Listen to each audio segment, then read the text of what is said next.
আসসালামু আলাইকুম রহমতুল্লাহ। পিনাকি নামক আবু তালেবের বর্তমান সময়ের আবু তালেবের উত্তরসূরিরা মানে চাইতে চাইতে পিনাকি বেশি চেয়ে ফেলছে।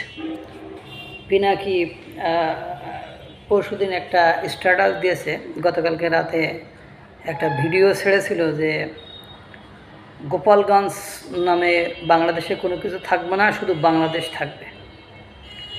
ঠিক একই দিনে আপনারা জানেন বাংলাদেশের বহুল বিতর্কিত মাওলানা আমির হামজা, বিতর্কিত বললাম এ কারণে প্রায় তার ক্ষমা চাওয়া লাগে, এবং তিনি নায়িকা স্পেশালিস্ট, মানে নায়িকাদের উপর তিনি বিশেষ গবেষণা চালান। তিনি কালকে জানেন সারা বাংলাদেশে জামাত ইসলামের একটা কর্মসূচি হয়েছিল। সেই কর্মসূচিতে বিভিন্ন নেতা প্রত্যেকটা জেলায় উপজেলায় বক্তৃতা দিয়েছে। তারই ধারাবাহিকতায় আমির হামজা একটা বক্তব্য দিয়েছেন। তিনি বলছেন বাংলাদেশের মানচিত্রে গোপালগঞ্জ থাকা উচিত নয়, এটি একটি অভিশপ্ত জেলা। চিন্তা করেন, মানে দুদিন আগেও, মানে এক বছর আগেও যাদের খাওয়া ছিল না, পালিয়ে পালিয়ে বেড়াইতো, মানে আকিস কোম্পানির মাল খাইতো, তারপরে আপনার বিভিন্ন জায়গায় বক্তৃতা দিয়ে বঙ্গবন্ধু শেখ মুজিবকে নিয়ে প্রশংসার জোয়ারে ভাসাইতো, তারা এখন গোপালগঞ্জকে নিশ্চিহ্ন করার পরিকল্পনা করে। দুর্ভাগ্য, আমাদের আসলেই দুর্ভাগ্য যে এমন একটা দেশে বাস করি, যে দেশে মানুষের সুবিধা পাইলে ইমান আমল আর কোনো কিছু থাকে না। তিনি আবার যুক্তি হিসেবে দাঁড় করাচ্ছেন যে এখানে যে 3টা সংসদ আসন আছে, ফরিদপুর, নড়াইল আর একটা জেলায় 3টাকে ভাগ করে দেওয়া হোক, দিয়ে বাংলাদেশের মানচিত্র থেকে এই অভিশপ্ত জেলা মানে নিশ্চিহ্ন করে দেওয়া হোক, তুলে দেওয়া হোক। তো সত্যিকার অর্থে দুর্ভাগ্য আমাদের, তারা জুলাই যোদ্ধাদের নিয়ে যে আকুতি মিনতি কাকুতি মিনতি, জুলাই যোদ্ধাদের উপর হামলার যে তীব্র নিন্দা জানাচ্ছে, তাদের মুখ থেকে কিন্তু ওই যে 4 জন মানুষ মারা গিয়েছে তাদের নিয়ে কোনো বক্তৃতা নেই। তাদের মুখ থেকে 2-1 জনের মুখ থেকে বাইর হচ্ছে, তারা বলছে যে সন্ত্রাসীরা মারা গিয়েছে, সন্ত্রাসীদের নিয়ে আবার কিসের কথা। তা জুলাই গণঅভ্যুত্থানে যারা মারা গিয়েছিল এদেরকেও ঠিক আওয়ামী লীগালেরা সন্ত্রাসী বলে। আমার কথা হলো, খারাপ মানুষ খারাপ হোক, তারপরেও তাকে ক্রস ফায়ার, ব্রাশ ফায়ার এসব দিতে হবে, এ আবার কোন ধরনের কথাবার্তা। তারা সন্ত্রাসী, কিন্তু আপনার ওই যে মিটফোর্ডের সামনে সোহাগকে যারা হত্যা করলো তাদেরকে নিয়ে কিন্তু এরা বিবৃতি দেয়নি, তো তখন কিন্তু স্বরাষ্ট্র উপদেষ্টার পদত্যাগ চায়নি। কিন্তু জুলাই গণঅভ্যুত্থানের মানে হেভিওয়েট নেতারা, তারা যখন ওখানে গিয়েছে পুলিশ প্রোটেকশন নিয়ে, আর্মি, বিডিআর, বিজিবি তাদের প্রোটেকশনে সেখানে গিয়েছে, তাদের উপরে হামলা হয়েছে, এটা তারা কোনোভাবেই মেনে নিতে পারেনি।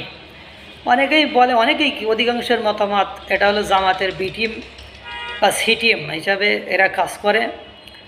এখন এটা নিয়ে তাদের একেবারে মনে করেন মাথায় একেবারে আকাশ ভেঙে পড়েছে।